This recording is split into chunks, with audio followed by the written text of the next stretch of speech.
Welcome, ladies and gentlemen, to our podcast. We are going to be calling this Qualia. This is OdeX, AKA Nova, and here is my coworker, colleague, my best friend. Oneson Clang, AKA Al, AKA that dude you don't know, but says some stuff. Says a lot of stuff. Says a lot of good stuff. So we randomly decided to start this for anyone who wants to listen to a podcast instead of music. Gives a bit of an alternative for people. We're going to be doing different topics, different themes. We have no idea where this is going to go. This might be a very long-term thing, could be a short-term thing. We could be doing guest features, might do some solo stuff. But primarily it's going to be the two of us talking.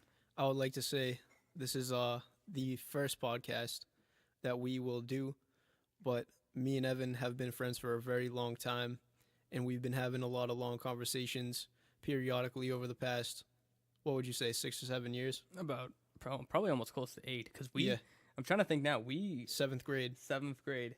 So that would be about 8 years. 8 years. Yeah. Damn. Yeah, no, time goes by pretty quick, especially like after high school, because now it's like, you don't count them because you're not in school. Right. So it's like it seems like life starts after senior year of high school. Basically 2016 was like, oh yeah, I'm a human now, hooray. Yeah, well, it's like I forget a lot that like I have an ex now, and that was almost a year or so ago, and it feels like it was like a couple months back, but now that there's not that timeline to go by, it's like now that's like well over a year ago, and it's been years since high school. Indeed. So it's weird. Yeah. About 2 years, right? Yeah, give or take. It's been a long 2 years, but now this is something we never thought about doing. We always joked about having like a joke sitcom or the Evan and Al show, something stupid like that. And randomly we were just like, what, we have all these good conversations, so why not take up on this? We both have recording equipment, we have nice mics, we have good minds and good talks. So now's our chance to finally do it. Absolutely. So, without further ado, let's get into the topic. So today, we're going to be talking about dreams, because everybody dreams at some point in their life, whether it's metaphorical, figurative, legitimate, whatever you want to call it. I, for one, have studied dreams a lot for years, and for multiple years, I've trained in lucid dreaming, which, for those who are not familiar with lucid dreaming, that's when you become aware inside of your dream. And a lot of people have those dreams on a rare occasion and don't realize it. They'll all of a sudden realize that they're dreaming, and they can kind of control the dream themselves. And it becomes like a whole different ball game now. It's not just about, oh, you're seeing weird people and weird things all at different times. All of a sudden you're like, I can do this. I can go down the street. I can go to this place. I can talk to this person. I can control the outcome. You can go, most people start picking, they pick flying. They start flying random places because it's fun, and now all of a sudden you're in this world that's all your imagination, except it feels realer than just an imagination, Yep. And this is where the line gets blurred. What is reality? Is it the dream, or is it the time that you're awake? Right. There's no proof of that. Because Yeah. sometimes a dream can feel realer than real life does. So that's where things get a little bit tricky. And some will argue that dreams are realer than life, considering we don't actually know what life is to begin with. Because when you think about it, what reality is at the very basis, it's just, a perception, that we are perceiving, with our brains, and we are experiencing other people doing the same exact thing. So when you go into the dream world now, when your brain is experiencing another reality, what makes it any faker or realer than the one that we're currently in? Yes, this one's more vivid, but does something being vivid determine the realness of it? I don't know. We're gonna have to get deeper into it. I would ask, what is your most profound dream that you remember? Right. And that's something for anyone. And what do you feel its significance is? Right. And I feel like there's a lot of people out there who could, and if you hear this, it could definitely chip into some crazy dream. I remember when I was in some kind of group thing when I was younger. It was like one of those like youth group sort of foundation things. This girl had been telling this story long before I had any interest in dreams about how there's this one guy that she did not know. She didn't know him. She didn't know who he was, what he had anything to do with. All throughout her childhood, she would see him inside of her dreams, and she would see him periodically, like once a month. She'd come across him. Small things. They'd be walking down the street in a dream, and they'd see each other, or he would be involved in something in the distance. And then on the very first day of high school, years later, walks past him in real life. Had no correlation with him prior to that. Meets him. So then the question arises, can you foresee the future through having a dream? Can you force the future? Can you foresee the future? Oh, foresee the future? Yeah, that's interesting because they talk about how the dream world is potentially timeless because it's a different dimension. Right. So that always poses a big question. Well, because you can go and like do hours and hours of worth of stuff inside of a dream. Right. Yet it only takes 5 minutes. You notice times you blink, you go to sleep and you wake up 5 minutes later and it feels like you just lived a whole life. Yes. Yeah. Because that's another thing. It seems like time does not exist within a dream. Right. So that's definitely a big question. If time will, here's the issue too: is if time doesn't exist, how can things even go one after the other? I feel like that is loosely said. If time didn't exist, you can't really exist, because when I say something and then you say something, that's how time works. Order of events. So when something happens in a dream, you do something and then you take a step. Well, that's an order of events, technically. You get really specific about it. Well, then that breaks into what time actually is. And I think time is a measure of something's durability, because you think about it, let's say a human. A human has a level of durability, but it's not durable forever, for eternity. So therefore, because something breaks down over time, depending on circumstance, that would technically mean that it has time. But that only has time. For example, ball bearings on a chair, when you turn the chair and spin it, the ball bearings have a lifespan, and a lifespan is what dictates time. But time doesn't actually exist if we're talking about things that don't have wear and tear problems. You know what I mean? Well, they do say time is just a construct of the mind. Right. It's not real. One thing you just said, that is true. Very true. It's one of those things where it's similar to death, how we think that death is something, and our brains immediately think that it is something, but it's legitimately nothing is what death is, and yet our brain wants it to be something because we've never not had something. So now you go into the context of a dream where our brains are only half awake, and now everything is all out of order. You have, like, you could be walking down the street, and then next thing you know, like, you're 10 minutes earlier, or you're 10 minutes ahead of time, or all of a sudden you fast forward into, like, a different world. Right. Or those times where people have, dreams of themselves being kids. Right. Or being older. Mm-hmm. You dream of being adult, you dream of being a kid again. You know what I mean? The question to me is, what is the significance of a dream? You mean just in general? In general. Like, what is the point of dreams? What is it trying to tell you? I think that's always the golden question, because it's one of those things that no scientist has ever actually answered. No one can tell you why. They can tell you it happens. The most interesting part of I don't know, a lot of dreams that I've had in specifically is that you see somebody that was like an extra in your movie of life. You know what I mean? It's like an extra person that you never talked to. You saw you saw every once in a while, but there was some kind of significance of why they would pop up in a dream. Because usually I don't see people that I'm very close to in a dream.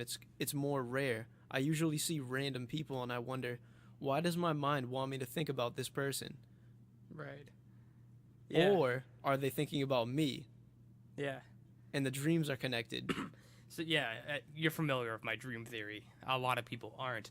You know what? I'm actually, since I'm here, I'm going to pull it up because I have this written out on my phone. It is a dream theory that I wrote a long time back now.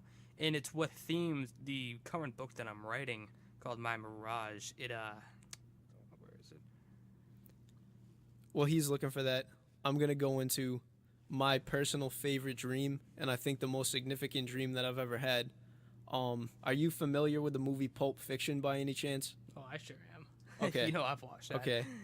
I'm sure a lot of people out there are familiar with the movie Pulp Fiction, but it's not entirely important to the theme of the dream, but it does have a little bit of significance. So the dream started, I was driving down a highway with that guy, Vincent. I think his name is Vincent, but we were driving down the highway, and for some reason I was with this dude, and I'm like, why am I with this dude, Vincent, in Pulp Fiction? But in the dream, though, it made sense. Like, I was supposed to be there. So I'm like, all right, whatever. It makes no sense whatsoever. Right. But it feels like I was in a lucid state where I was almost making it happen. Like, I was summoning it on myself. So anyways, we end up at a mall, and I'm seeing all these people that I've seen throughout my life, but they were never very significant, and I never talked to them before. And they were saying, like, hey, what's up? And when I said something back to them, they would, like, turn away and, like, be weird and stuff. Kind of like mannequins or something. It was strange. So, for some reason, we were at the mall. I can't really recollect why we were at the mall or what we were doing at the mall. But I remember driving back. This was the part where it got crazy. So in the dream, I was just thinking, this is real life. It feels real. I don't know what's going on, but this is what's happening. Because there was no before the dream. You understand? Mm-hmm. So, we're driving up to this stop sign, and there's people in the street. There's these women in specific that are in the street with guns, and this cop car is parked around, but they have a cop.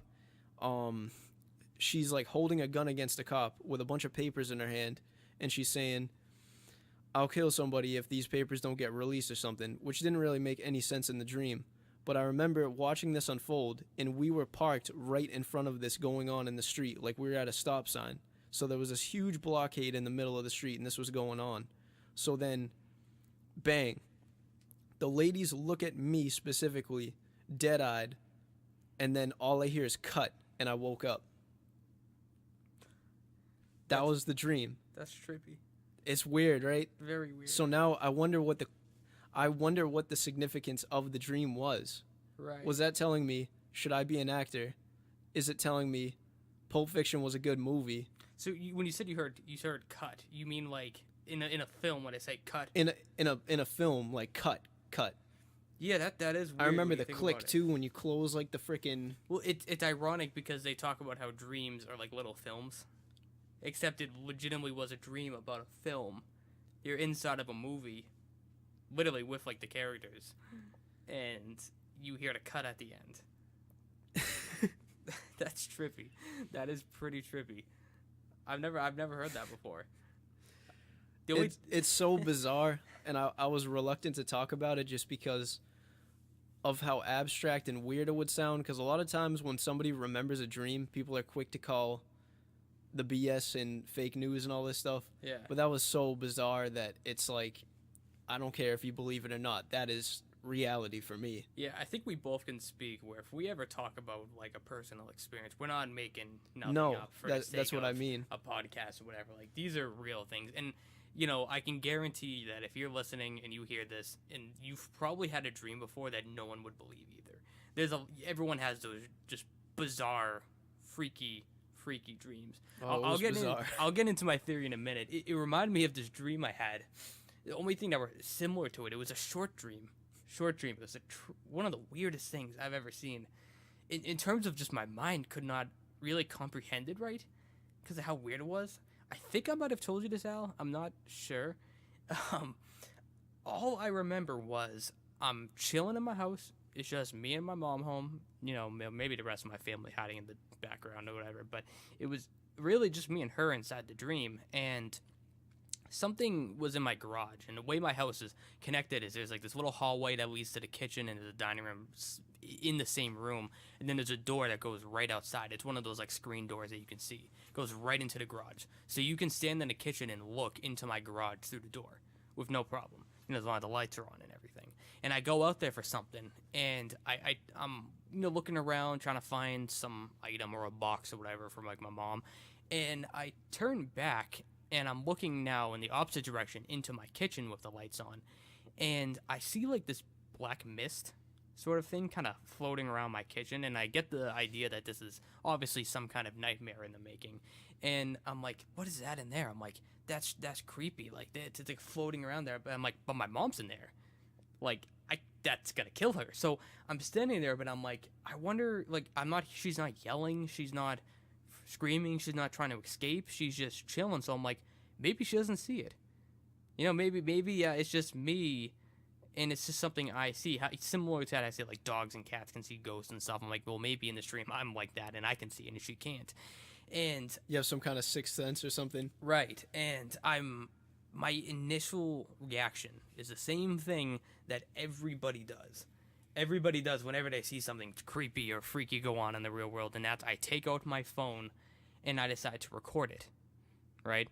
Remember this, okay? So I'm now standing in my garage with my phone in my hand, and I have the camera up, and I hit video and I hit record.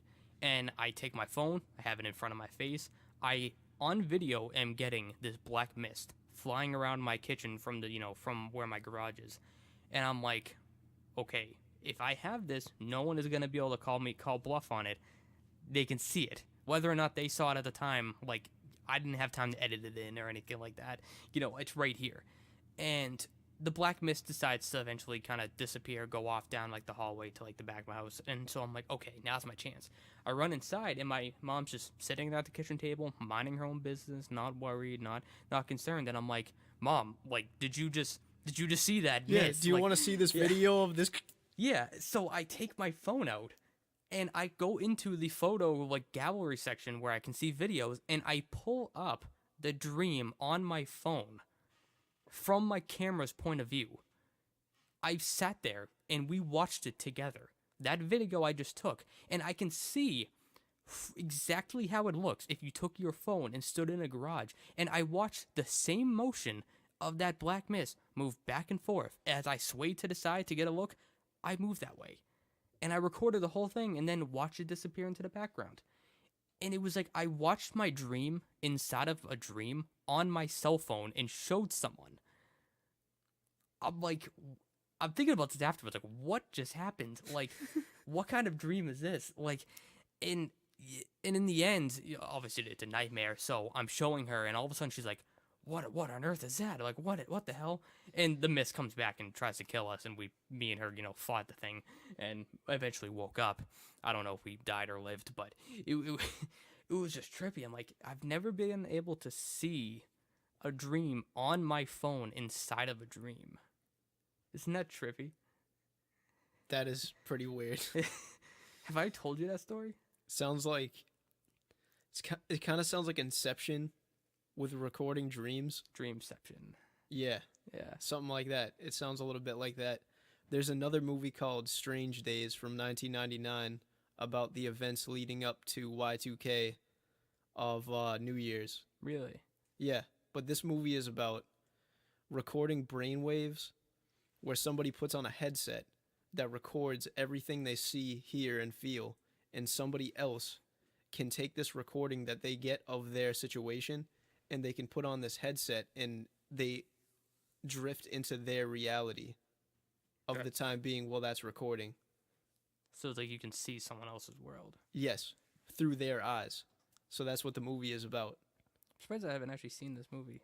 Good one. I know what I'm watching tonight. Strange Days. It's a good movie. That's definitely something to watch. If anyone's ever seen it, leave us a comment about what you think of it.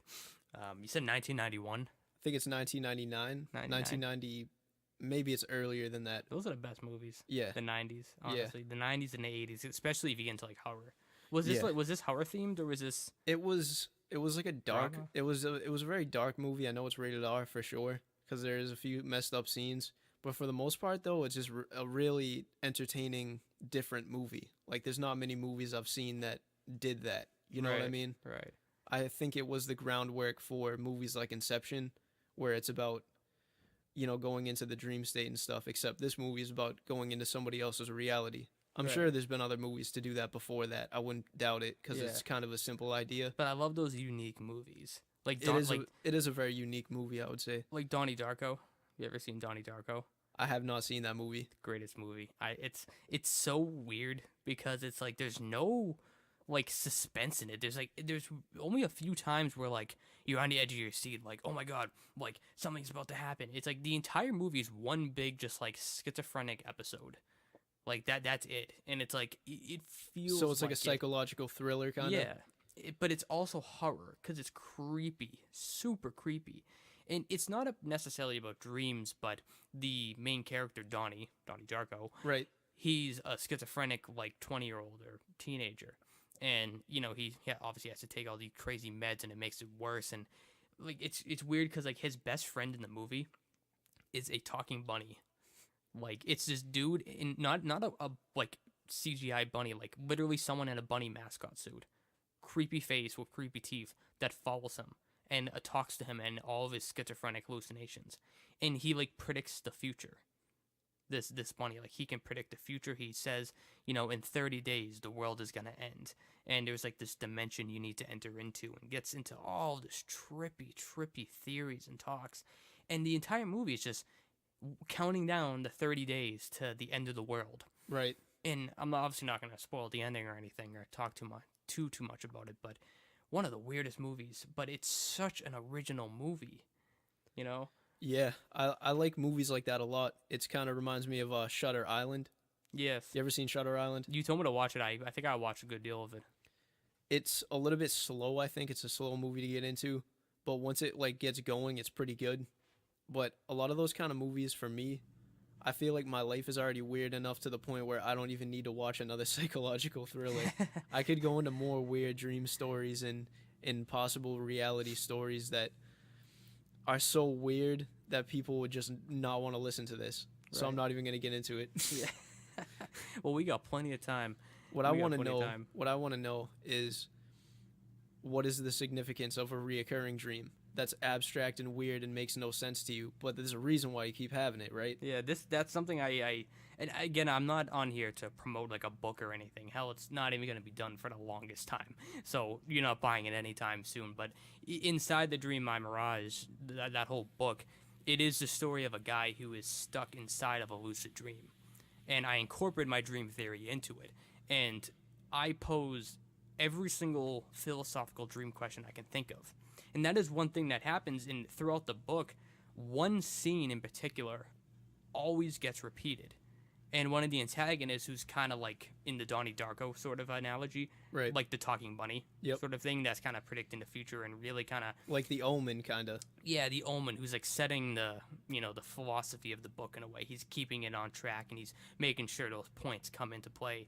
I don't remember the quote I say in it, but he always talks about how reoccurring dreams are very important and that they're reoccurring for a reason. And in this context, it's mainly because he's not learning his lesson from the first time. There is certain symbolic messages that are being shown inside this dream every single time, and he never puts them together. And then the dream repeats, and the guy comes out again and says, "You're not listening. You're not watching. You're not remembering. Right. You need to do that, and I'll leave you alone." You need to put the puzzle pieces together, essentially, is what it's telling you. Yeah. And of course, he's stuck inside of a dream, and inside of a dream, you don't have the most clear thinking. It's one of those realistic aspects that's in the book is he doesn't realize a lot of things because it's from inside the dream. Right. You can look at a dream from the outside and examine it all you want. But when you're inside the dream, all of that is gone. You don't have nearly half the capability of exploring or testing theories and putting together symbols and messages that are so complex that the average person can't figure out when fully alive. Or even care to figure that out. Yeah, or because care it's so to. much work, too. Yeah, I mean, imagine being in the scenario where you're literally trapped in a dream and you think you're either dead or in a coma. Is your first thing you're going to think about is the individual symbolism in one single dream? Or you're going to try to think about waking up?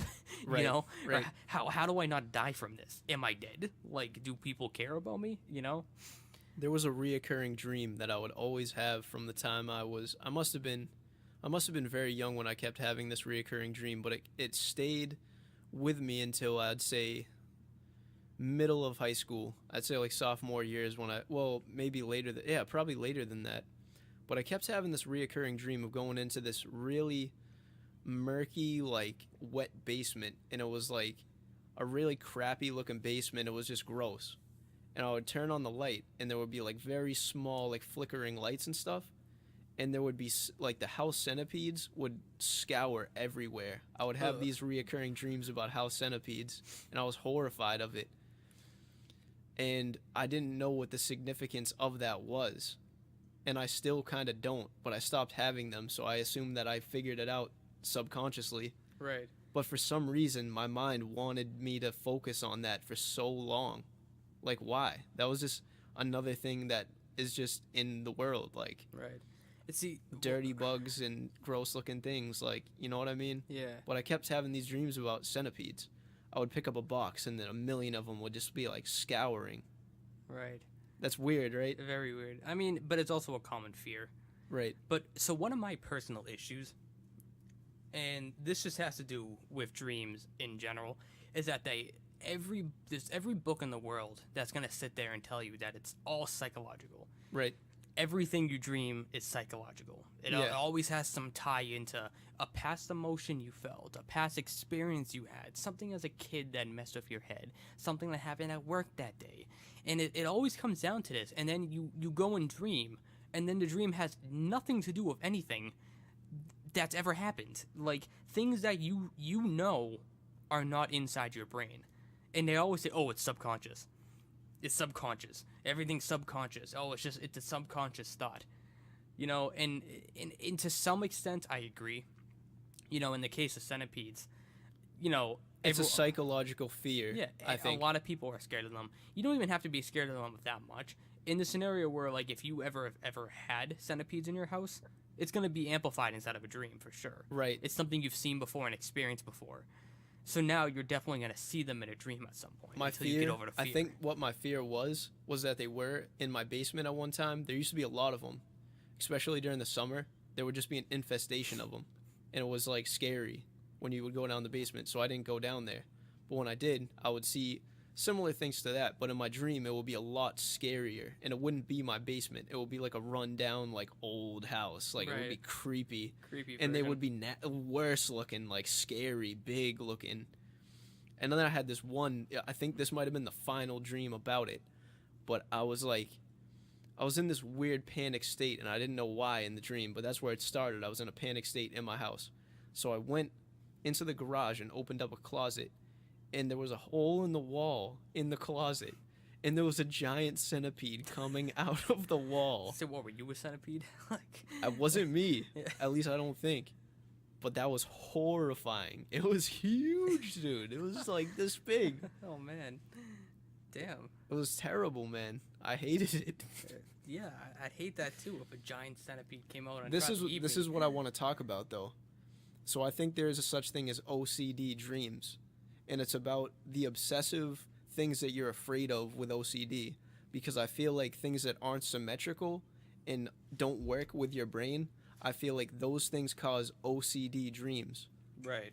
Because a friend of mine has a dream a lot of times that there's two magnets, but they're both the plus side and the minus side. And you know how two magnets repel from each other? Right. They won't go together.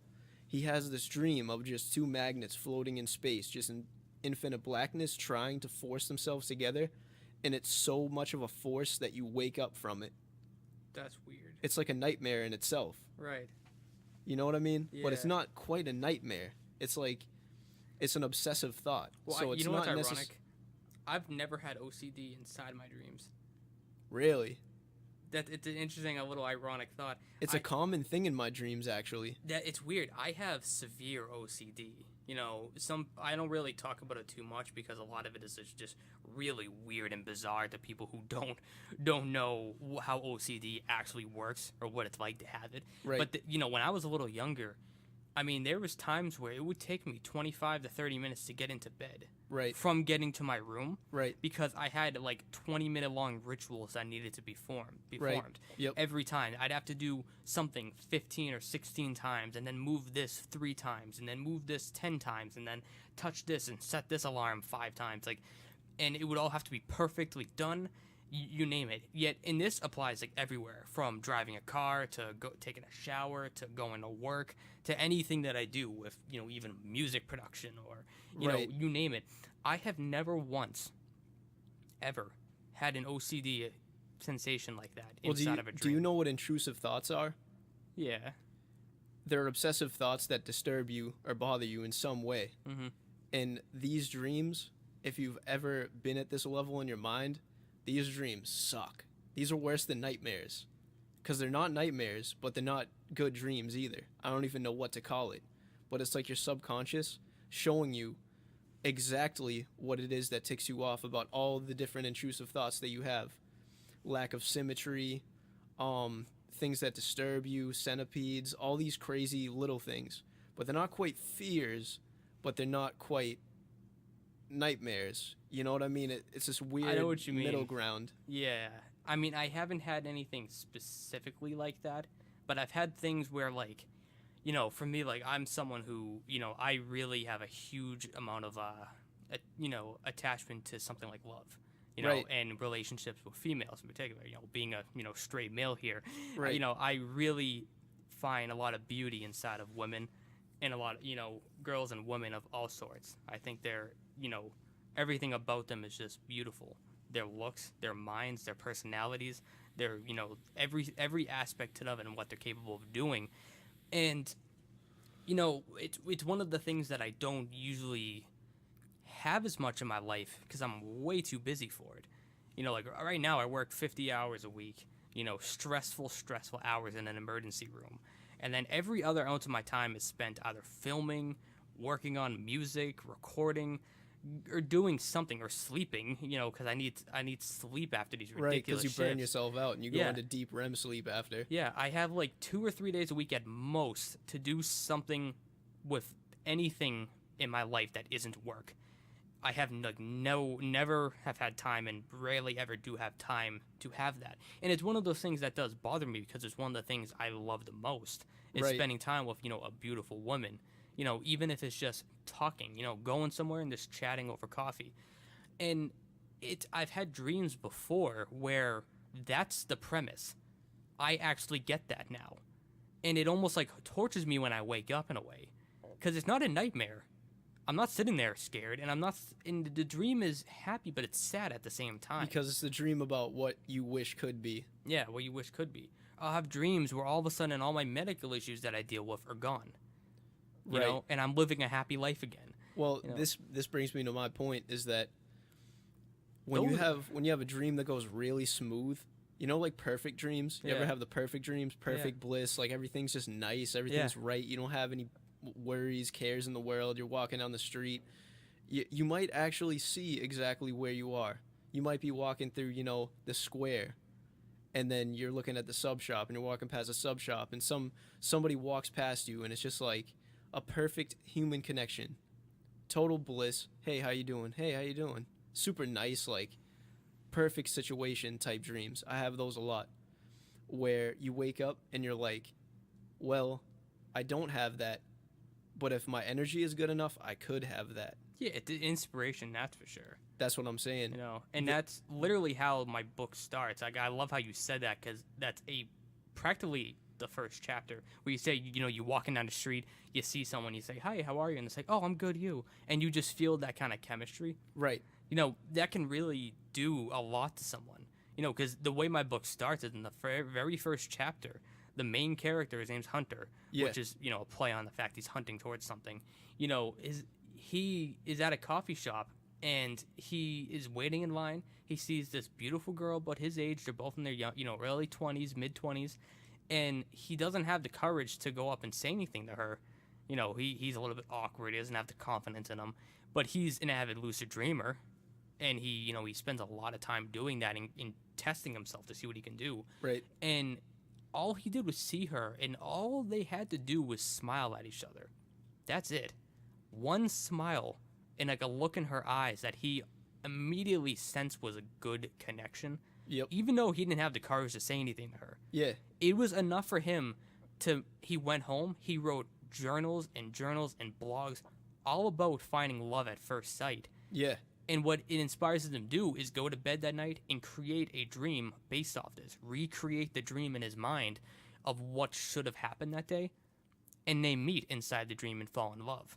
And unfortunately, this is where he gets stuck inside of his dream, and that's what sets the premise of the book. But, I know what you mean by that. I've had those dreams. Yeah.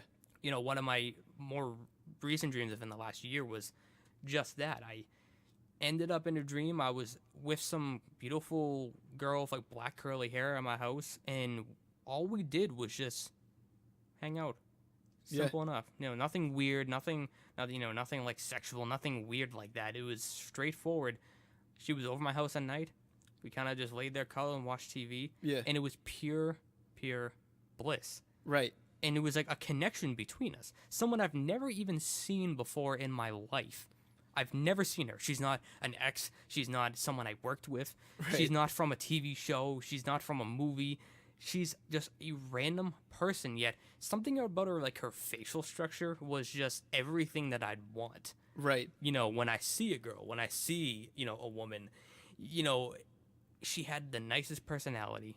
Everything about her was cute. And it was everything I wanted. And she felt the same way back. Right. And it's bizarre to me because we have this, like, dream that feels like hours and hours of hanging out and getting to know each other. And I wake up and just never again. That was it. Never again see her. It's what inspired one of my songs, Mystery Girl. It's like, who was that girl? Who was she? Why did I meet her? What significance did she have on anything? All it did was show me what I want, which in turn makes me sadder because I don't have the time for that. What I think, though, is that it could be giving you something to work towards. Oh, for sure. For sure. Because I think if your brain can conjure such a good setting, a situation, then I think you can recreate that because your brain thought that was a thing and made it a thing, and you saw it and you felt it and it felt real.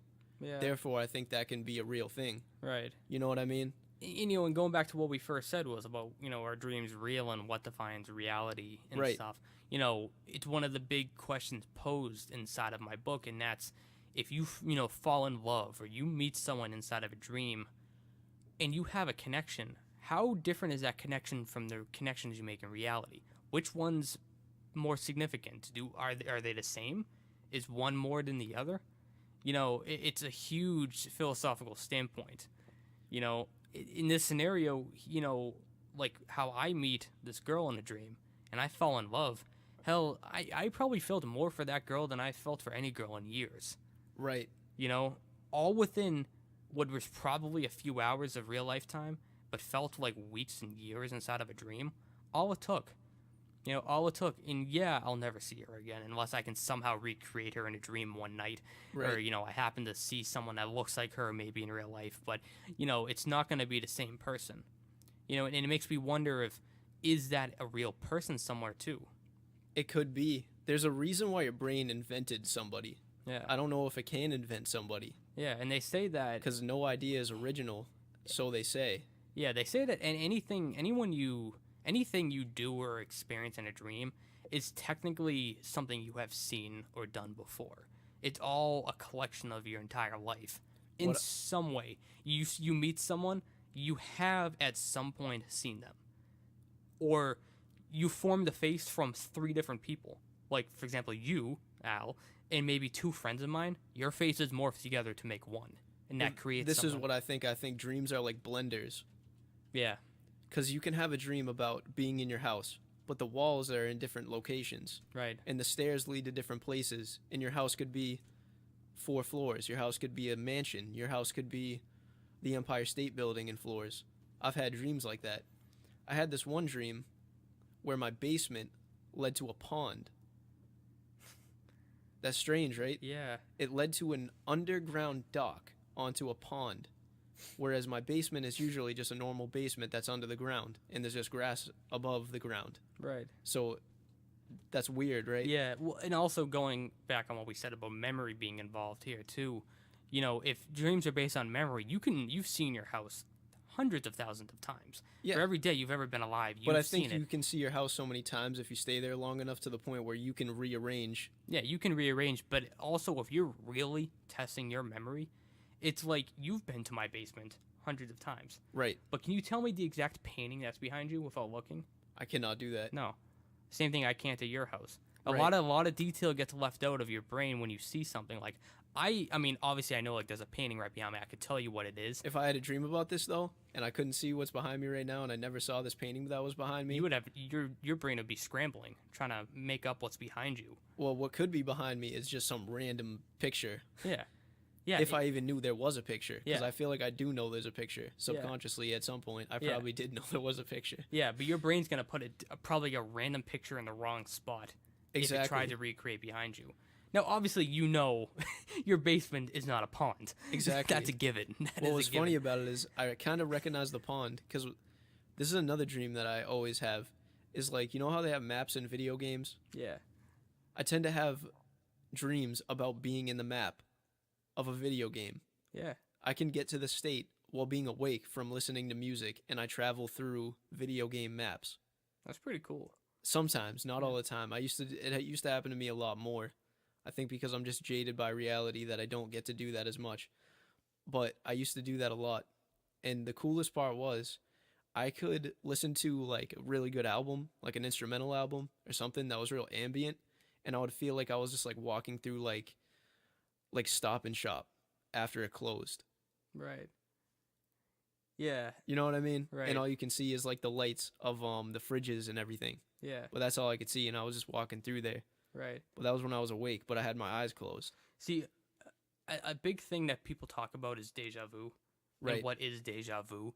And me personally, you know, there's hundreds of theories on it. Oh, your brain's just trying to recognize something. Well, it's like when you go to a new area you've never been before and you get deja vu, how did you recognize that in the first place? You know, and that's actually a huge point to make in the first place. Not, you know, I've had deja vu sitting on a bus, right? I'll go to I'll be sitting on a bus somewhere like from like back when I was like in 8th grade, and I never sat on that bus. It was the first time in a year, yet I got deja vu. You know, or someone starts saying something and you get deja vu, and they say your brain's trying to, brain recognizes it, but that's the first time they've ever said it to you. Right.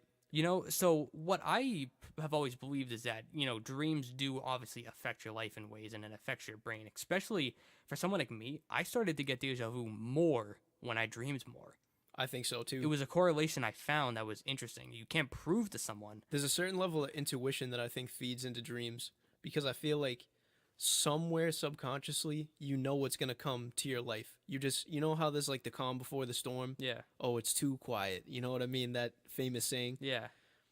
I feel like there's some significance to even feeling that way. Right. Like you can tell when something is off. You know what I mean? Yeah. Or you can tell when someone's looking at you. Yeah. I feel like most people can agree that they know when someone's looking at them Yeah. or when somebody else is in the presence. Yeah, it's the sixth sense or whatever they call it. I think humans do have a sixth sense, Oh, I agree.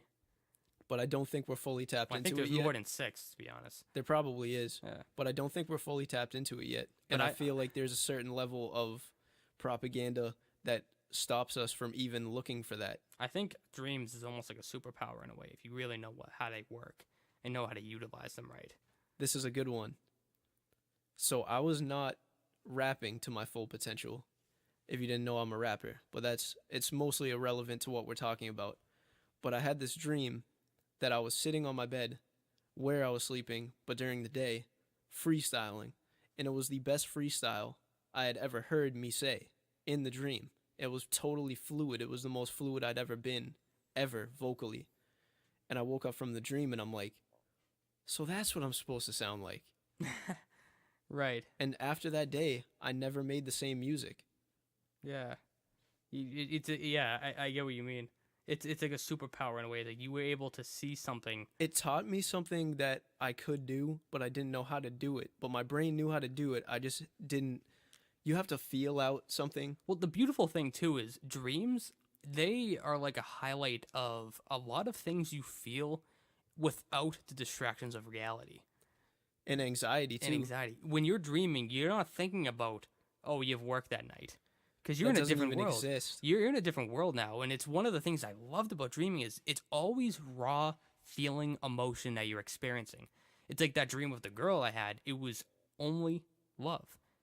Only feeling. Only, like, intimacy. It's only that sensation of being with someone. It's the core emotion. Yeah, I wasn't thinking without about the fluff any, of reality. I wasn't even thinking of exes that I had, when I saw her. Right, there was no bad None vibes. of that existed. There was no bad vibes. Yeah. It couldn't even be possible in a good dream like that. Yeah, it's one of the beautiful things is that you can single out emotions and just experience them for what they are. Right. You don't have to deal with nothing else, no one else. Hell, it's just you in this world. You also don't have doubts in dreams, I noticed, either. Yeah. It seems like you can work to your full potential in a dream. Yeah. Like, I had a dream about driving a car, for example. You know how there's a certain level of anxiety when you drive? Right. You're a little bit like... Yeah, you don't want to mess up. You're a little bit robotic with it. Yeah. After I had a few dreams, I realized that if you just drive real fluidly, you don't have any anxiety. Right. You know what I mean? If you just do things fluidly, the way it's supposed to be, in a lucid state. Because I feel like dreams, you can live through a lucid state just by understanding what your dream was, how to recreate what happened in the dream, and live through the dream. Right. And that would be living the dream, quite literally. Yeah. Living the dream. Living the dream. And I feel like there's a linguistic, deeper meaning to that. And living the dream means you are living exactly what your brain is trying to depict reality as, right? That's very true. I like that statement. That's what I think. I find it funny when everyone's always like, in your dreams. I'm like, I will. Right. Like, I will. I will probably do this in my dreams at some point. Right. And prove you wrong. Like, give it back to you. I had so many dreams where I woke up and I was like, I thought I had that pair of Jordans. I thought I had that girl. I woke up and I looked for something that I didn't have. Yeah. Because I had a dream about having it. Dude, I used to get so tripped out when I would dream like twice a night, every night of a week from when I was really training in lucid dreaming. And for people who don't know, when you're training in lucid dreaming, like actually train, I don't know if you've actually trained before, Al, but like it is weird. It can mess your brain up big time. Like, it's not a joke. Like, I have a journal literally sitting next to me because I wanted it.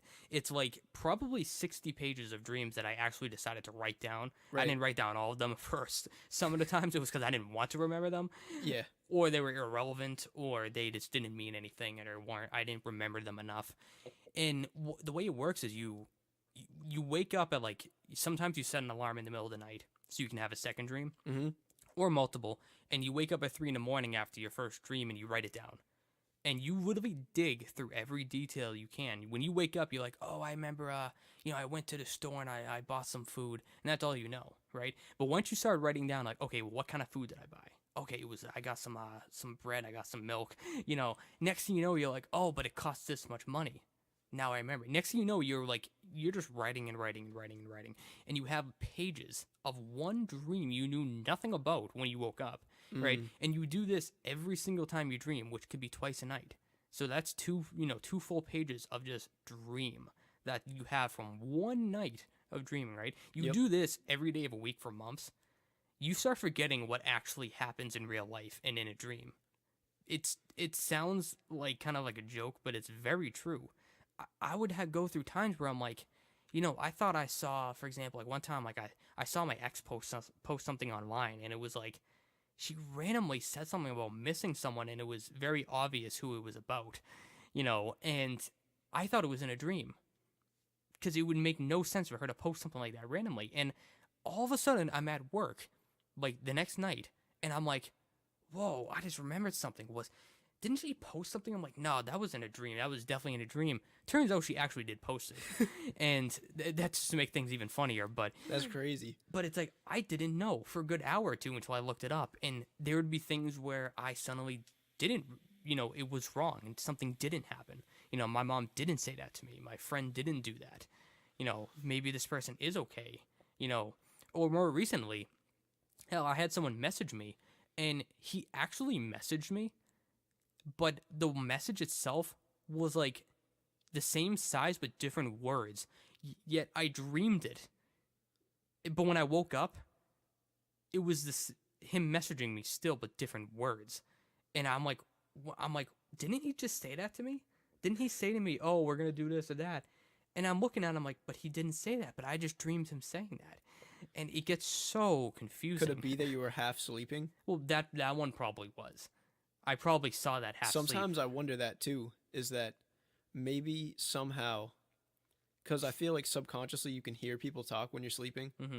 and I feel like that like seeps into your subconscious. Oh yeah, for sure. Like if somebody was talking and you're sleeping and you're kind of awake but you're kind of like REM sleeping though, I feel like it might alter the trajectory of the dream kind of. Well, they make audio tapes that have like delays for like 2 hours for you to hit REM sleep, and then it starts talking.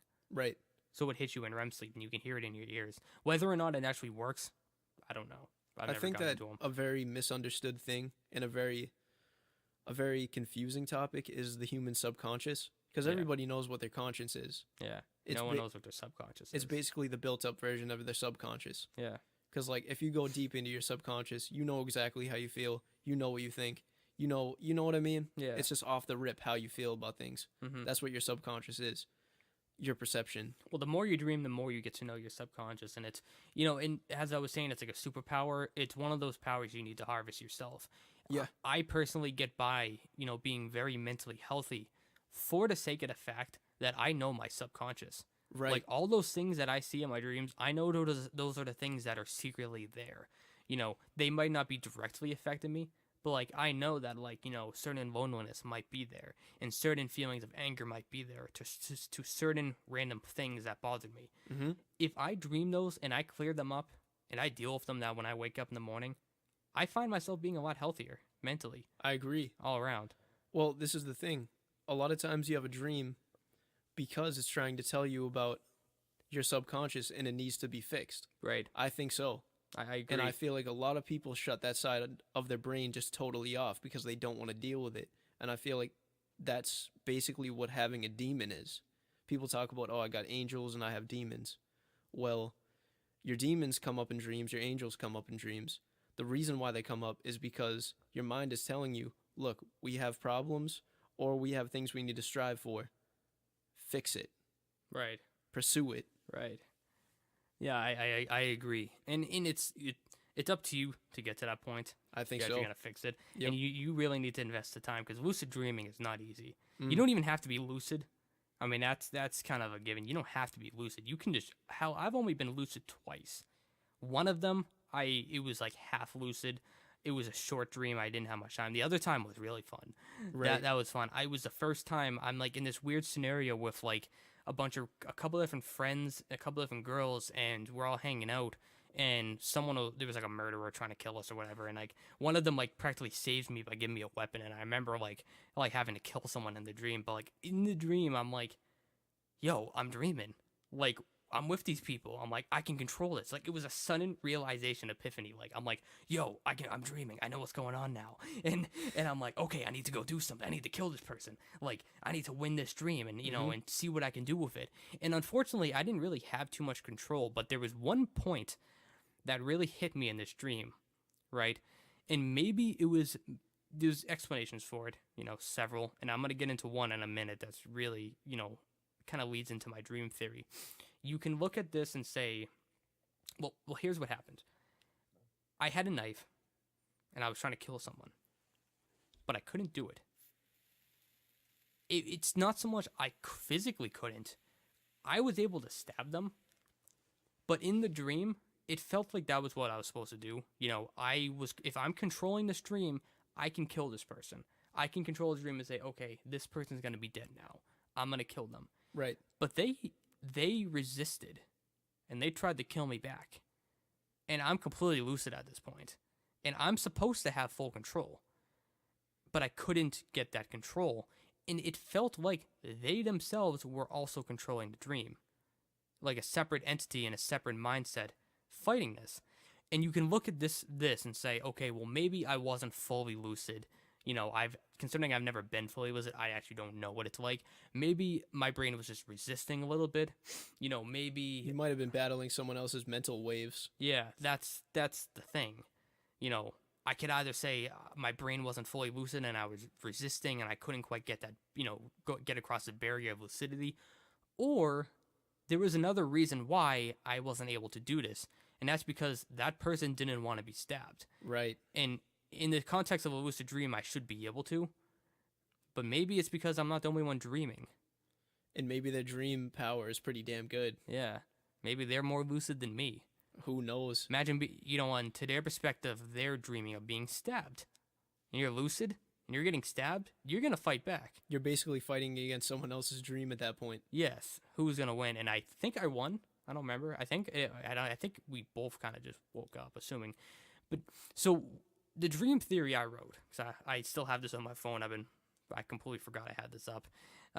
It was a dream theory that I wrote years back, and I simply called it the interconnected dream theory, right? And it says that psychology does, to some extent influence these things. You see your emotions, you see your subconscious. But it's not that simple. I don't think so either. I think it's multifaceted. There has to be something, another factor, because, as we were saying earlier, you have dreams that make no sense. Absolutely no sense, that had no play in anything you've ever felt, wanted. They don't even attach to an emotion or a subconscious thought. Nothing. Nope. It's nothing to do with you. And you wonder, why on earth did I just dream that? Why didn't my brain muster up this experience? And I've had dreams before, like a weird one when I was younger. It was a bunch of random people and random weird things. It was like my high school dean mowing the lawn of a soccer field, painting the lines. And all I saw was that. I barely knew the dean. I wasn't playing soccer at the time. I wasn't not involved in sports. I had no desire for sports. And he's painting the lines, and he waves to me. And I'm walking down the field, and I just walked across the field and woke up. And it lasted pretty long because it was a long walk. Yeah. That was it. Nothing else happened in that dream. And I'm like, to what degree does this matter? Why did this was not a subconscious feeling. Hell, I barely even remember that guy existed. And I didn't care about soccer. What did this do for anything? And I'm thinking to myself, well, there's only one real explanation, and that's it wasn't my dream. It was not my dream to decide, and it was not something that I was controlling or creating. Right. So, we get into the interconnected dream theory here. I need a sip of coffee for this.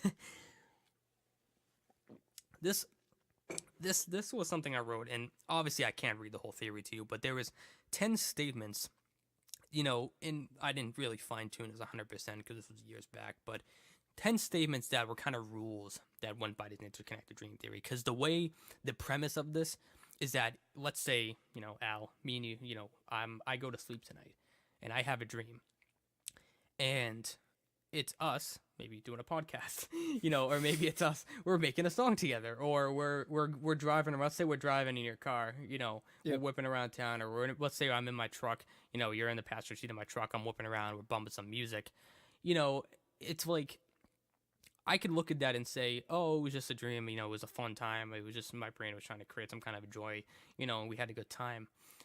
But you ever think about the fact that that could actually be you sitting there with me inside your own dream? That's you in your head too. It easily could be. And that's a huge deal when you get into how dreams work and what people mean. Because dream characters is what the term, the general term is for people you see in a dream. Right. They're a character inside your dream, inside your, your film sort of thing. Yep. They're an actor, an actress, or an extra. It's like, why? What makes you say that it's not you? And there has been people in the past. You can't prove it. It's one of the issues with it. You cannot prove it to, the mass. But there's people who have claimed to be able to meet up with people inside dreams and both see the same dream. There was actually a book, an old book. I don't remember the name of it. If I ever find it, I'll put a link in or something. There was a segment in it where a priest, some kind of priest, had gone into a woman's dream. And this was a non-fiction story. Like, this was supposedly a true thing that happened to this lady. Yeah. And he was able to guide her within the dream, because he was a trained lucid dreamer, and so was she. Yeah. And they met up in a spot. Yeah. And were able to meet. Right. And that itself sets the idea for this theory. Whether or not, you can go and conquer the world together with someone in a dream, the fact that they were able to see each other, and recognize each other, and wake up and say the same thing, that is really trippy and really interesting, So this whole dream theory I had is simply that. The people you see inside your dreams are real people dreaming. And those dreams that you have where it doesn't make any sense, well, it's not your dream, buddy. It's not you. You're not the one making that. You're in their dream.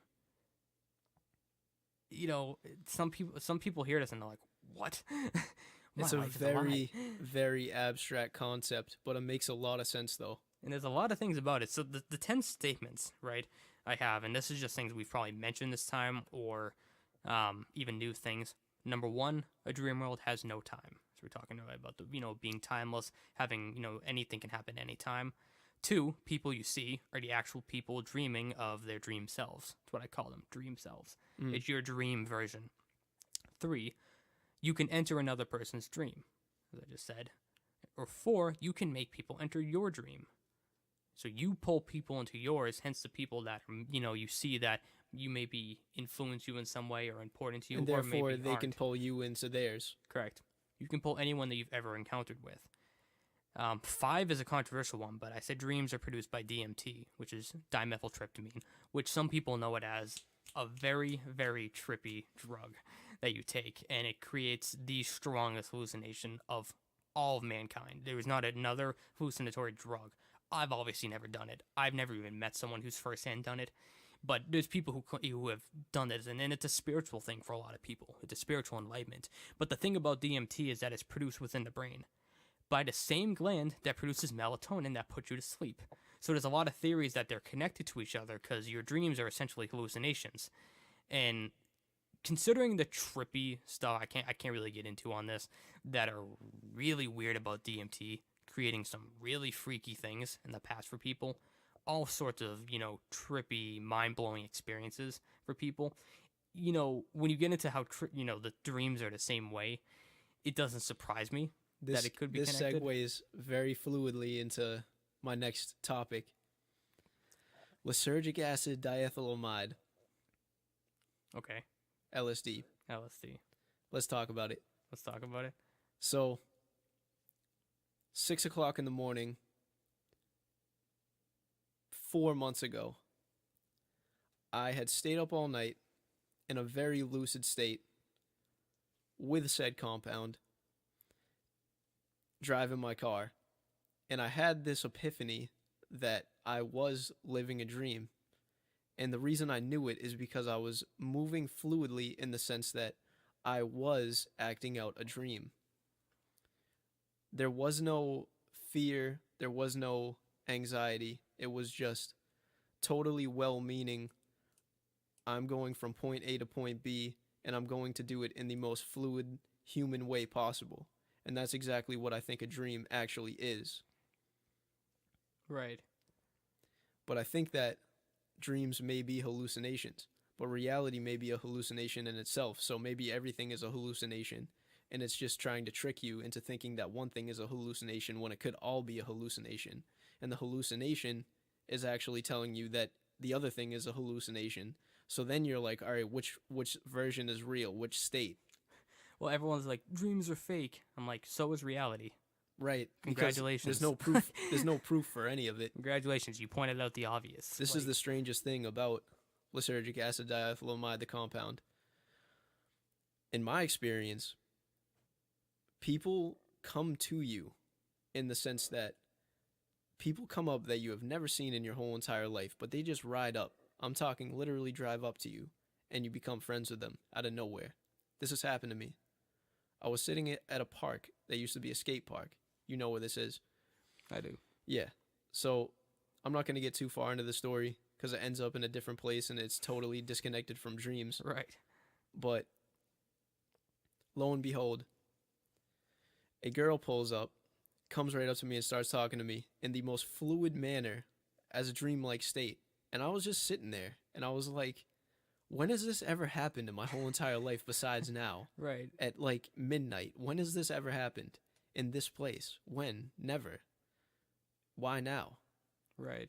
Maybe because I'm giving off either a signal to the universe or I'm conjuring the universe to bring what I feel should happen into existence, right? Or Right. I could have been hallucinating the whole entire thing. But that would be a long hallucination because that was a 6-month on and off relationship. You're crazy, Al. I How guess did this so. happen? But I have multiple witnesses, Yeah. and you are one of them. Yeah. So No, yeah. That'd be weird. But no, I know what you mean. unless we're both tripping. I know. Maybe that's what this is. even though I never done that before. You never know. I was waste. It definitely could have been. Dang it, Man. now wasting my stuff. No, but that is interesting. I mean, I have no experience with LSD whatsoever, nor do I really have any with DMT, except for the natural DMT, of course, that we have in our brains. But I definitely feel like there is a connection between the two, and it's not really ever going to be proven. I mean, they also say DMT is what creates afterlife and those crazy near-death experiences. Right. That's a whole different topic to get into one day. But, I do feel like there's a connection to them, and it would definitely make a lot of sense. Going on to number 6 of the dream theory, because there was 10 statements. On number 6, this one's a little bit longer. I'm going to say this slowly. Say, you do not have to be in a dream while in the dream world. However, you will not remember being outside of one. This is like being conscious of not thinking. You do not have to be thinking at all times, but in order to realize you were not thinking, you would need to become conscious of it, leading to you thinking about it. A little trippy. You would not remember not thinking because your memory only attaches to actual thoughts. Hence why you don't always dream at night and you forget them. My point being in this is that, I mean, that's really just for the sake of theory and just having fun with this a little bit. That's a philosophical point. It is.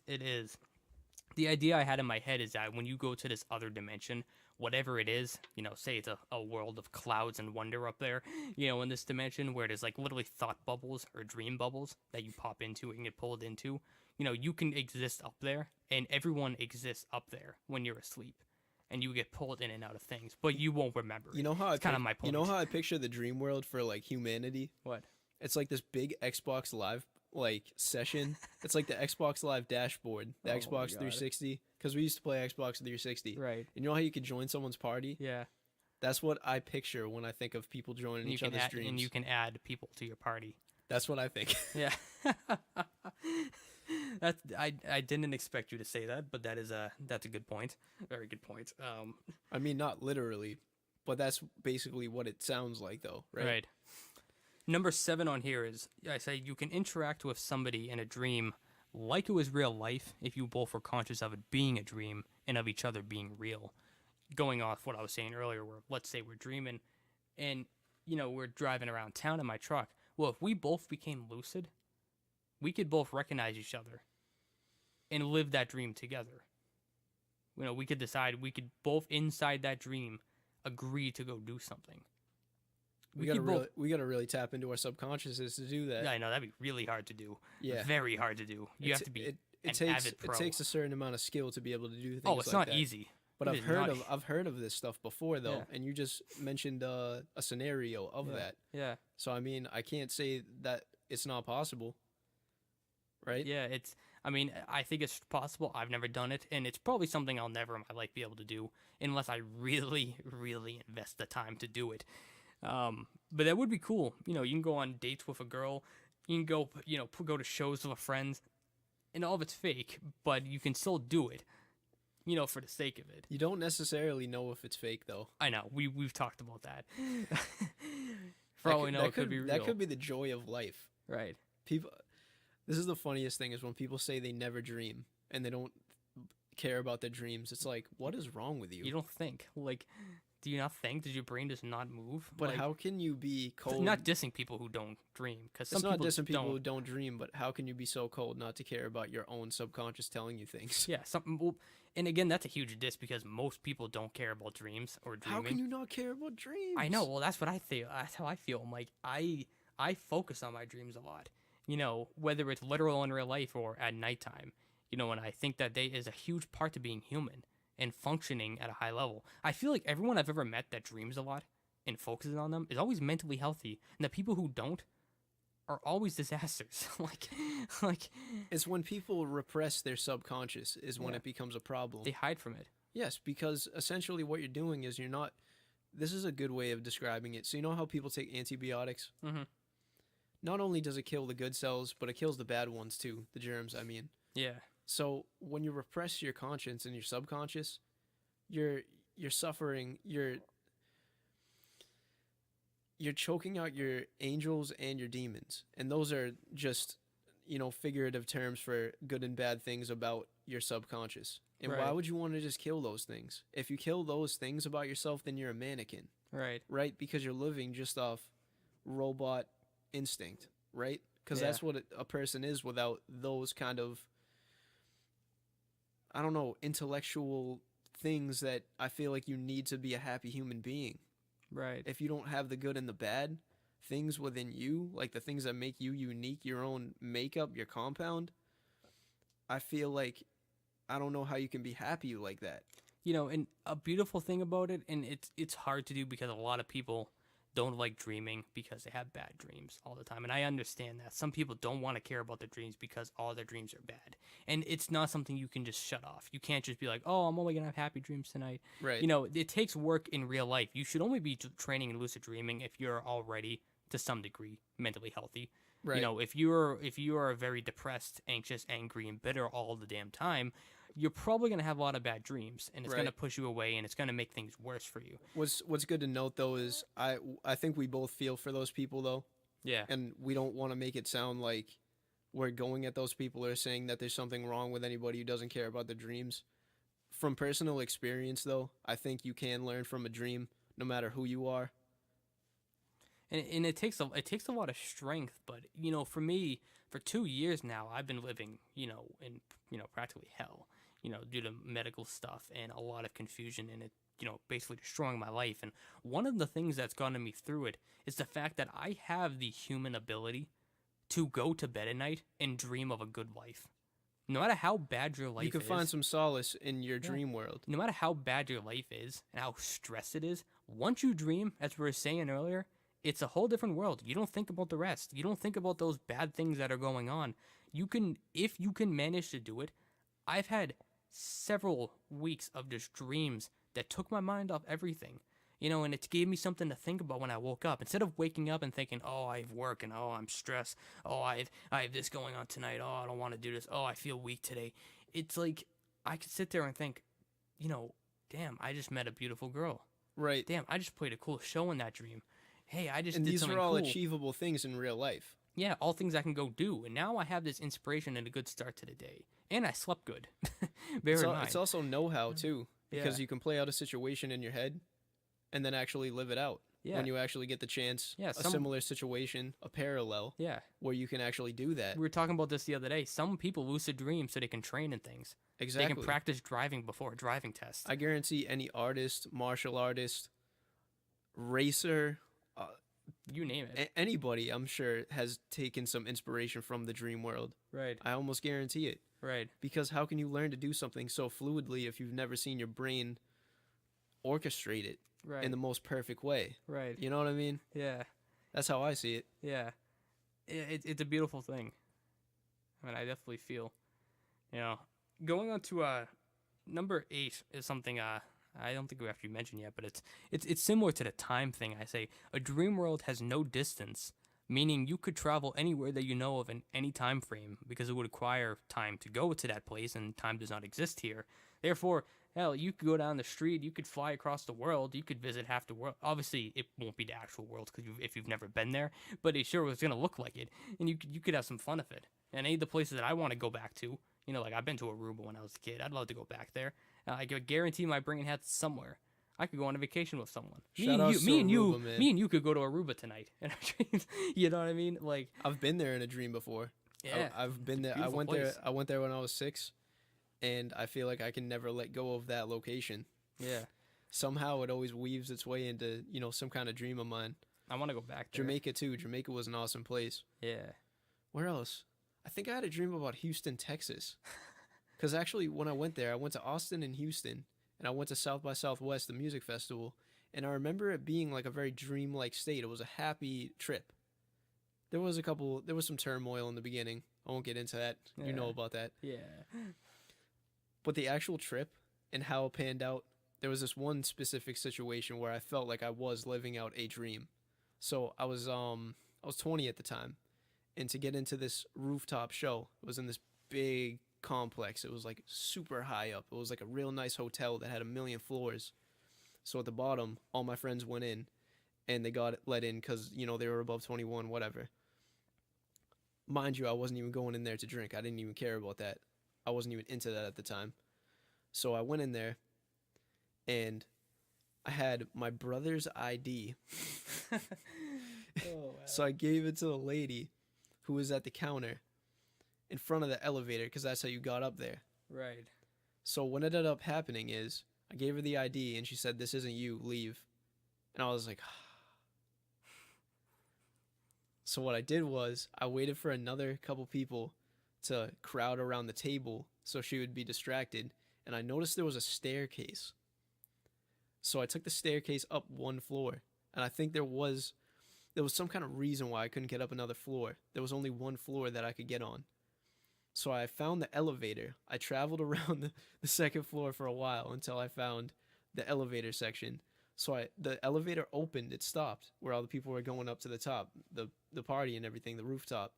So the elevator door opens and I just go right in there. And people are looking at me kind of weird, but I'm acting like I'm supposed to be there. So they had no problem with it.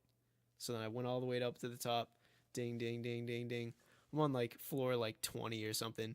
So then I go up and I see all my friends at the very corner. And I'm like, "What up?" And they're like, "Dude, you got up here." You're like, yeah, man. It was one of got those you. moments that it was so dreamlike that it's one of those things I can't forget about, but it was a beautiful moment. Yeah. That's a funny story. There was a bunch of situations during that trip that were like that. Right. That's why I savor moments like that, because sometimes you really can live the dream, quite Right. literally. Yeah. That was one Living the dream. situation. Yeah. Now that I'm 21, that wouldn't even be cool, but Right. it was cool back then Oh yeah. because I wasn't supposed to. to. I'm gonna take a little dark twist on this now. Make this a little even juicier for you. Number 9. This is a fun one. This correlates to the DMT idea, and even though you don't necessarily need it involved, it definitely would play a huge part in with the whole afterlife stuff. Number 9 says the dream world is the same place as the afterlife. This is why you can dream of someone who is no longer alive or amongst reality anymore. We all have had dreams of a lost loved one, a family member, a friend, anybody that you've ever lost, a coworker. You've seen them in a dream. If you say you haven't dreamt of someone who's passed, you're probably lying, or you haven't lost anyone before. It happens. Yes, And to some people, a lot, depending on how important they were to you. I can speak for that. Yeah, I can too. And it always brings up in this theory as, well, how? They're not dreaming. Well, and that brings up the big point here. And that's the possibility that, and I'm actually an atheist. And I've always been atheist. I don't believe in higher powers and stuff. But obviously something like a dimension exists. Right. And the possibility for others is not a supernatural thing. That is just a part of reality, which is where I kind of stand as to why I kind of do, to some extent, believe in it or could believe in it. There's nothing to do with a God. Well, dreams could be a parallel universe, Yeah. or a million parallel universes, or Yeah. infinite parallel universes. That's all a part of physics, and physics is real. And I can get behind it. I don't think that an afterlife has to have a God, has to have a devil. That's all fictional stories and stuff that come with it.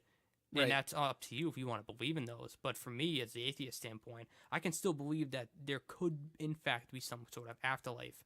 And the biggest thing is, I was thinking about this the other night. It's kind of hard to express. When you experience reality, it's at your fullest, right? And then when your brain is, let's just say, half awake, you dream. Are you experiencing that because you're only half awake or because you're half asleep? It's a difference. If It could be a little bit of both. how do I say this right? Your brain is shutting off on you.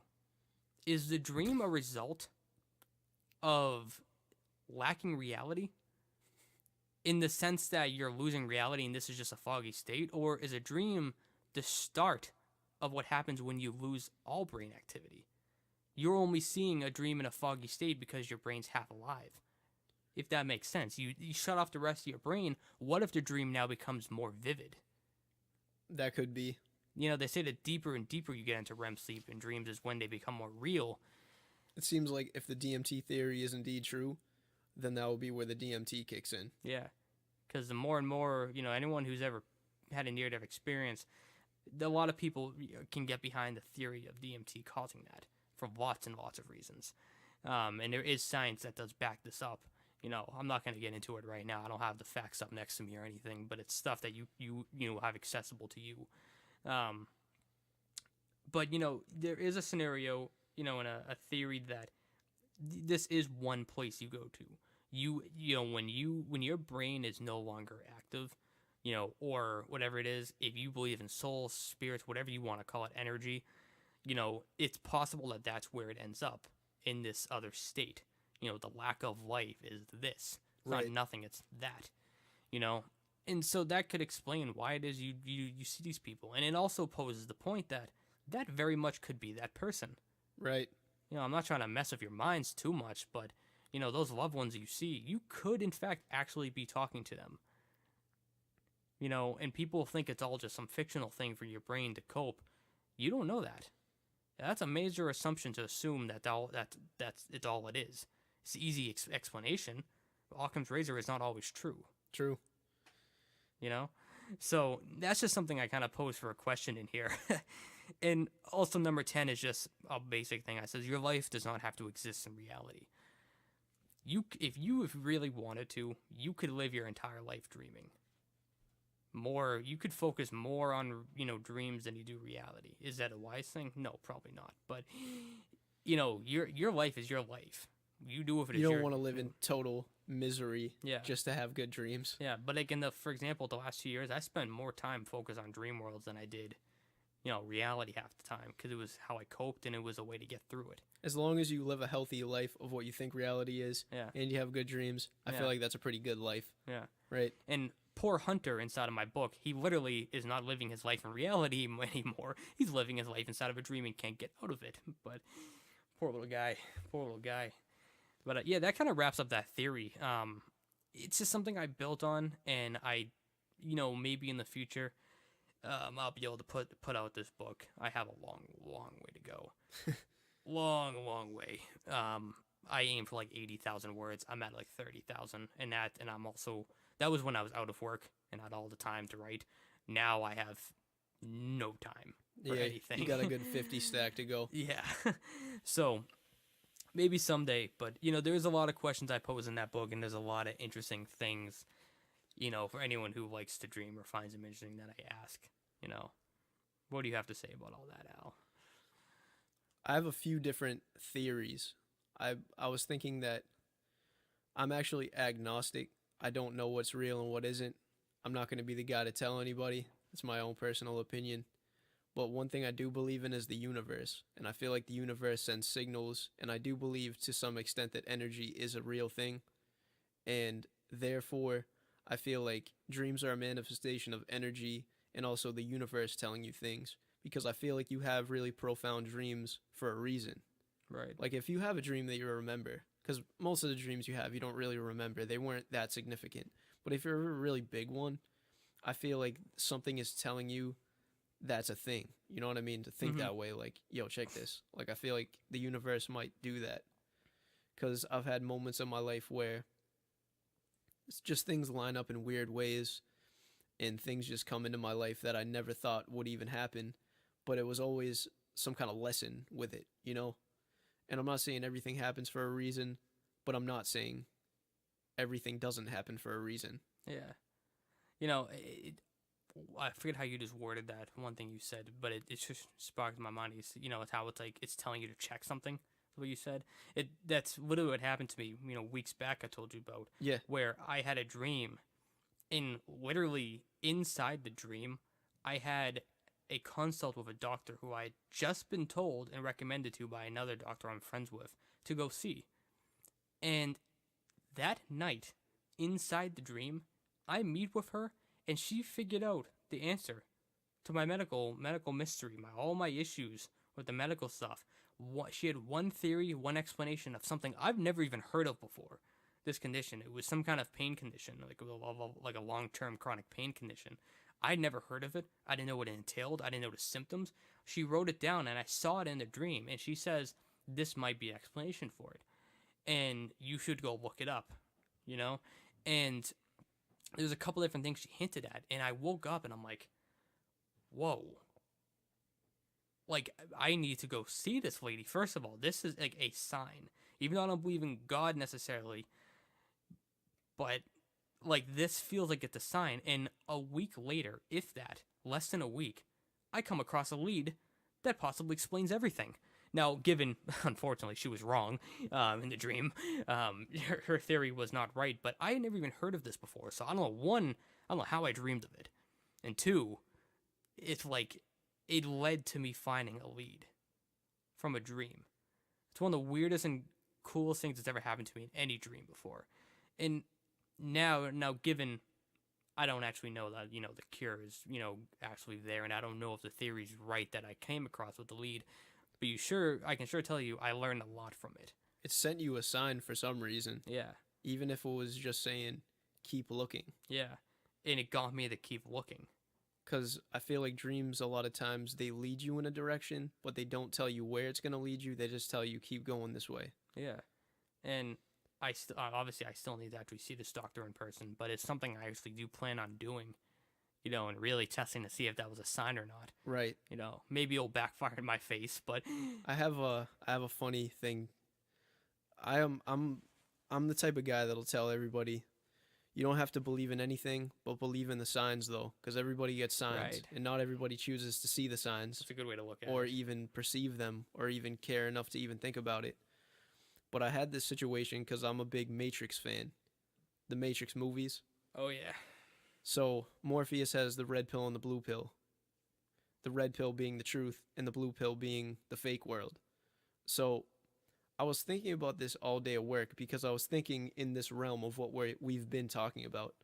I was driving a work truck. I was coming away from a job and I was going back to the shop. So what happened was, it was really bothering me this day. I'm like, what's real and what isn't? Because it seems like a lot of things are like decoys. People sent at you. You know what I mean? The right. universe sends you things that you think is the truth, but it really isn't. Like opportunities that end up being like very empty and don't lead you anywhere. That's like the red pill and blue pill situation. And you chose to take what you thought was the truth, and it ended up being like a stab. You know what I mean? Like it happens sometimes. Right. So I was thinking about that kind of stuff all day long. So it got to this like climax when I stopped at this stop sign, and right in front of me there was this sign. One half of it was a round sign. One half of the sign was red and the other half of the sign was blue. I took a left. The red side was the left side, so I took the left. Wow. Was this? I've driven down the street many times, and I've never looked at that sign or even noticed. This happened in real life. This happened in real life, yes. Wow. I don't know what that sign stands for. I don't know why it's there. It's some kind of traffic sign. But one side is red, the left side, and the other side is blue. Why? I'm not sure. But it happened, though. Right. And I think with people in general, I do think that you meet people for reasons. And I don't think that there is ever one, you don't just, things to some extent happen for a reason, I think. It could be good or bad, but there's a lesson to be learned from everything. Everything. And I feel like a lot of people neglect the fact that they meet people. Like, they meet someone and just don't care. They don't care about where it goes. They don't take up on it. For me, I'm at a point where I've been meeting a lot more people recently, so obviously it's been a little harder to keep up. But every person that I meet, in person, I can actually spend the time with, I take up everything I can with that person. Not using them, but any part of the relationship, whether it's friendship, learning about their faults, learning about their struggles, learning about things they've done that were good, every part of it. You want to know what they're about. I take up on. I learn as much as I can about someone and from them, and I'm not just going to sit there and just use them. I'm going to, if it's a girl and it turns into like dating and love, I'll do it. If it turns into friendship, I'll do it. I don't have the expectation of anything. Is it going to be anything? It's simply just you make the most out of every relationship you have. Right. You take the most from it. Because you never know. You might have met them for that reason. They might have gone through something that could potentially fix you. Hell, I had a patient at one of my ambulance jobs, and we used to transport him all the time. And he had also been wronged in the medical world, in the same way that I had, in a similar way too. And based on what I know now of my case, at least I could say that. He was like a victim of it was something to do with, I think it was with sodium. His sodium levels got raised it was either super high or lowered really, really low for a short period of time due to some bad medication work, and they immediately reversed it, and it destroyed his nervous system. Wow. He was like 30 years old, if that. Had a wife, had kids. His wife left him.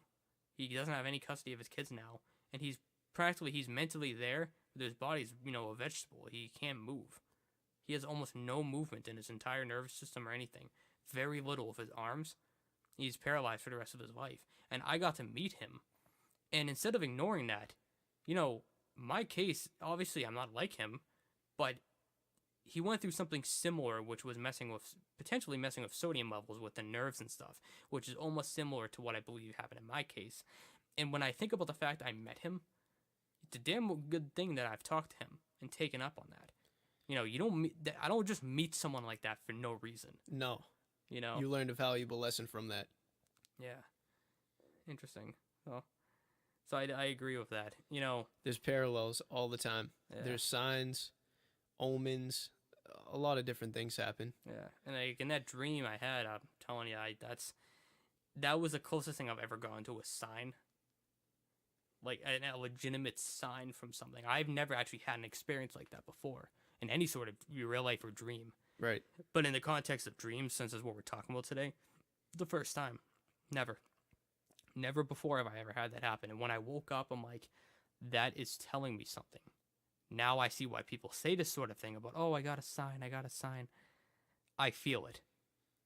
And ironically, it led to a lead. Right. Dreams can tell you a lot of different things. And it's always things that you're not quite aware of. You know what I mean? It could tell you, get away from this person, talk to this person more. It could be a warning. It could be a sign to do something. Right. It's packed. It really is. It's heavy. It's heavy stuff. Right. Yeah. I mean, how far we've been talking for about an hour and a half now about dreams. This has been a good conversation. I agree. And I feel like we could go for hours and hours and hours on this sort of topic. I feel like we should probably cut it here. Probably get toward, wrap this up a bit, just for the sake of people who are somehow still listening to this. If you are still listening an hour and a half in. Thank you to anybody who has stuck around for this long. Yeah, because it has been a very long conversation. Yes, and a very trippy one and productive one, to say the least. Had a lot of good epiphanies along the way. Yeah, same here. The thing about me is I have these random ideas when I'm inspired, because I'm not inspired every second. But when I'm talking through it, I'm like freestyling through my brain, and I come across like little gems that I don't think of all the time. Right. And having it recorded makes it easier for me, but not only me, but for anybody to think that way too. Because everybody has something good to say. It's just how much of it is recorded.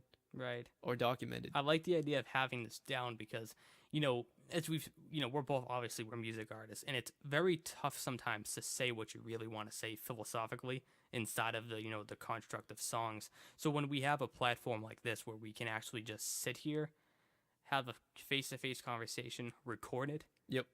And just talk for anyone who wants to hear. Get a little background to us. Figure out a bit of our lives. Figure out what we think. The other things that go in our head that we can actually express. Yeah. It's a beautiful thing. Definitely a beautiful thing as well. So, yeah, I guess thank you for listening in today. Thank you. This is our podcast. Hopefully we'll be doing more soon. I don't know when this is coming out. Probably soon. Yeah, I guess anything else for you to say, Al? One thing I will say, see the signs. See the signs. Peace. See the signs. All right. Hope if you're listening to this at nighttime, good night. If you're listening to this in the morning, good morning. Good morning. Good morning. Wake up. Wake up, wake up, wake up. It's the first of the month. Cook your eggs, make your bacon. Do what you want to do. Eat a good omelet. I used to love podcasts going to, I'd be on long trips at work or something, taking a patient to, across the state. Yep. I'd listen to these on the whole ride, not with the patient, of course. When I'm driving or whatever, I'd put a headphone in and just listen to podcasts. Personally, my favorite is nighttime. And this is, obviously about dreams. And dreams is a very nighttime appropriate thing. Yes. So if you tuned into this at nighttime, hope that's some inspiration for you to dream tonight. Hopefully, you have a good dream. No nightmares. No nightmares allowed. And if you do, put a dream catcher up on a wall. Maybe that will help. But if not, sleep well and have a good night. Good night or good morning. Good night.